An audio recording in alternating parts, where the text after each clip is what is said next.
What does it take to build a successful business? It needs a dash of ingenuity, it needs a dollop of vision, and of course, a whole lot of resilience, grit and gumption to see the day through. My guest on today's episode of C-Suite Conversations, Ahana Gautam, who's the founder and CEO of Open Secret, is certainly the epitome of that. So come with me and let's dive into a conversation as we learn more about her growth story. Marksman Daily presents C-Suite Conversations. Hello and welcome to another episode of C-Suite Conversations. With me is Open Secret's Ahana Gautam. Ahana, thank you so much for being here with us. No, thank you for having me. It's a pleasure to always talk about the brand and what we are building at Open Secret.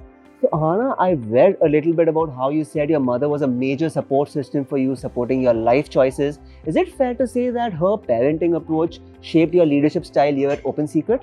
Actually, it's a very interesting question, to be honest. I have never thought about it before you asked me this question, but if I have to reflect back, the answer is definitely yes. I think two traits that I really value at Open Secret. One is discipline. And my mother, she was a professor, and I don't even remember in her 35 years of career, she was late to college even a single day. Whether it was a 6 a.m.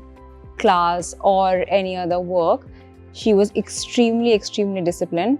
And that trait she instilled in both me and my brother. And I think that's something which I also would like to bring in Open Secret as we are building, because building a startup is extremely hard. Oh, yes. It's extremely tough. So you have to be super disciplined. That's number one. Number two, I would say that the bias for action. I still remember we grew up in Rajasthan. The summers used to get extremely hot, 40 degrees Celsius. But if I tell her, hey, I need a book or I need something to study, she used to ride a kinetic. So she would take the kinetic out, she will go in that 40 degrees Celsius, but she'll get it in like 15 minutes. So that's the kind of bias for action. And before you asked me this question, I never thought about it that way. But sometimes the biggest inspiration and the biggest value lies within our homes. We don't have to look externally to get inspired. So both discipline as well as having this bias for action, doing it right away, is something which I learned from her. And I really hope that we can show up the way she did when she was working and taking care of us at the same time. So I was raised by a single mother, and I could comfortably say that whoever I am today is because of my angel mother. You touched a little bit upon how building a startup is not straightforward. I'm sure you had your own setbacks and your own hurdles to face. But was there any particular eureka moment where you felt it all came together, or were you just confident from the get-go? It's interesting, when you're building a startup, there are days, same day, you will feel n number of emotions. In the morning, you would feel, oh my God, we are the winners and we are doing absolutely everything right. The same day in the evening, you might feel what the hell we are doing. So I would start with a disclaimer that the days are filled with question marks. The days are filled with, of course, when you get customer appreciation, you're extremely inspired. But what really helped me to understand when we started Open Secret, it was all about that we want to build a challenger brand. What do I mean by that? That if you think about the snacking industry in India, it has been dominated by big FMCG companies who've been selling products which are 5 rupees or 10 rupees, not related to nutrition, not related to good ingredients, but giving people calories, sometimes empty calories. So it was about, can we build a challenger brand? Would people will be willing to pay a premium for that? Is there a big market for that? So I do feel that one of the moments where we felt we are doing something interesting, and this is what the new India wants, is I was reading this external report which was published about the business on Blinkit. And they were talking about the biscuit and the cookies category market share. Right. And if you think about snacking in general, biscuit and cookies is the most penetrated format. It's about 40,000, 50,000 crore, huge category segment. And in the premium segment, who was the market leader? When you have brands like ITC, Britannia, Parle on the platform, it gave me so much pleasure to read Open Secret was the leading brand, the number one brand. We had more market share, number two was Britannia. So when you read that, you realize that you are onto something which is adding value to the consumer's life, and that's the reason why they are trusting you in a premium segment versus the incumbent brands. Now, having said that, of course, this is just one platform, one category. What we really need to do is we need to put our head down and keep executing across multiple channels, across multiple categories. So it's still day zero at Open Secret, but it gives me a lot of confidence that health is a priority for Indian families, good product is a priority for Indian families, and of course, we take pride that we create tasty products just as tasty as your junk products, and people are willing to pay a premium for that. So I really have to ask you the question. You spoke about the business case for unjunking food very eloquently. Was there any personal experience or values that drove this desire, this journey of yours to build Open Secret? It actually started as a personal pain point. And it's unfortunate that it took me maybe a couple of decades to understand that pain point. I was a very, very overweight and obese kid when I grew up. You would not recognize me if I show you my childhood pictures. I was 3x my current size. Wow. It was because, you grew up in a locked house. Bharatpur was a very unsafe place for girls, and my mother was very protective about my own upbringing. So imagine a very, very overweight girl always sitting, eating biscuits and bhujia and just studying. So no doubt I was 3x my current size and I used to fall sick a lot. But उस time पे आप सोचते ही नहीं है कि जो आप खाते हैं plays such an important role in your health and wellness journey. Fast forward, it was when I was in US. I saw Trader Joe's and Whole Foods, and it made me wonder that why do Western countries have access to better for you food, and it's a huge category in India. Packaged foods and beverages is $200 billion. And if you think about, it's not that India doesn't do innovation. We moved from, let's say, a taxi to Uber or Ola. We moved from a single plex to a multiplex. We were chatting on WhatsApp, on 5G on our phones. But if you go and see the snacking of an average household with kids and with families, it's still filled with palm oil, artificial preservatives, maida. And that made me wonder, a country which is known for innovation, a country which is the biggest democracy in the world, why is there no innovation happening in the better for you space in packaged food, which is filled with so much junk? So to be honest, that was my core motivation. In fact, my niece is also type 1 diabetic, and I could see the struggle that my sister-in-law went through. There was absolutely no difference in the brands that my mother was buying and what my sister-in-law was buying. And that made me question, the entire generation has passed, but people still don't have great options. So when I was in the US, I still remember I decided I want to come back to India, want to build on this unjunking mission, and took that one-way ticket from Boston to Bombay to build on this. And I do feel that it's time that we build a healthier nation and we give people unjunked option, which is as tasty as junk options. Because a lot of times people ask me, oh, everyone wants to eat junk. I think that's absolutely BS. People want to eat tasty.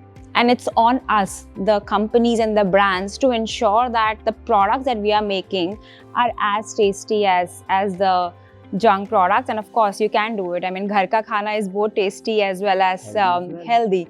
So it started as a personal mission. Of course, me being an overweight kid and then seeing my niece's journey, who's type 1 diabetic, she got diagnosed when she was 15 months old. And of course, when you talk to so many consumers out there, you realize that this is absolutely important. And I really hope and I really wish that 10 years down the line, the food aisles will look very, very different and people will have a lot more options to choose from. Switching gears a bit, the personal side of things, when I was reading up on you, there was this one line that jumped out at me. You're an unapologetic version of yourself. Yeah. So how do you be authentic while navigating all of these diverse business relationships, some of which are steeped in these these preconceptions, these notions that are even often gender biased in nature? I think what I have realized is there are these subconscious biases that do exist. And it has taken me a lot of time to be this authentic version, to be extremely unapologetic, because social conditioning did impact me as well. You have to behave a certain way, especially as a women leader. I remember I was sitting on a panel discussion and somebody asked this question to another panelist saying, why do we need diversity? Why do we need women in a team? And the person was very gracious. He said, yeah, we definitely need more women in the team because women are motherly. I think that's absolutely the wrong way of putting gender diversity, because everyone is unique. Even I am unapologetically aggressive, a go-getter. I definitely will not fit into that motherly, caring leader, but it's absolutely fine. I think you really need to be comfortable in your skin. And it has taken me decades to be that version. Yeah, you have questioned yourself so much. And especially I feel when you face people who are actually questioning and bringing those biases, at that time you have to be even more authentic, because you really need to call it out. The change will only happen when you start calling it out. And I don't think sometimes people do it unconsciously. They don't even realize that they have It's just their social conditioning. Yeah, it's a social conditioning. So I feel it's responsibility, not just my responsibility, but your responsibility as well, that when you see something which is driven by a place of bias, we need to call it out, and together we need to fix it. And it's not that bias exists in the external world. I also have sometimes a lot of subconscious biases, and we really need to be aware about it, and we really need to keep pushing the boundaries. But I cannot say or emphasize more about how important it is to be your authentic version. Again, it will make you super efficient when you are just you, and you don't have to be somebody else. You don't have to waste your energy in pretending to be somebody else. You can really leverage all the strengths that you have and just put your head down and execute. And especially as women, we have this tendency to please people. We have this tendency to be liked. And when I'm doing my morning huddles, most of the times I tell them, you're not here to be liked. You're here to get things done. And be confident, be aggressive. If people label you with different things, let it be. Just keep fighting. To round things off, Ahana, is there any recipe for success you'd give to any woman entrepreneur looking to build their own success story? Yeah, I think, if I think about my own journey from let's say a small city of Bharatpur to IIT Bombay. I remember IIT Bombay is just 2 kilometers away from where we are chatting right now. And if I have to think about that girl who entered IIT Bombay in 2006 and today, there's such a stark difference. I don't think I knew anything. Forget English, forget what to wear, how to talk, nothing. But one thing which has worked for me from Bharatpur to IIT Bombay to HBS to building a startup and now building a profitable startup is the growth mindset. That every single day I have this burning fuel, I have this burning desire that yes, I am not where I want to be, but I want to be better every single day. So when I was in IIT Bombay, I really wanted to learn this new world. I really wanted to groom myself. When I was at HBS, I was just surrounded by the smartest people in the world, and HBS's mission is creating impact or building leaders who will make a meaningful difference in the world. And I kept questioning what is the purpose of this life? This life is short, this life is precious. And that's how I thought about the unjunking mission. So it was always about keep thinking what you can learn from your ecosystem, having that growth mindset and keep pushing yourself. And one thing which really helped me is the resilience.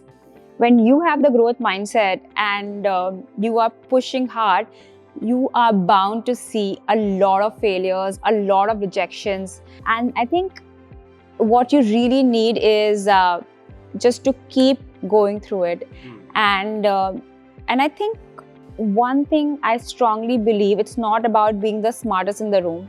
It's not about being the most articulate person in the room. It's not about being the most hardworking person in the room. If I have to think about the biggest trait that really helps define a winner, is someone who's so resilient and someone will never give up. And I would love to bring that mindset every single day. I hope that I can keep building Open Secret with the same resilience, with the same attitude. Whatever it takes, we will never give up. I think that's a wonderful note to round things off on. Ahana, thank you so much for chatting with us today. No, thank you so much for having me.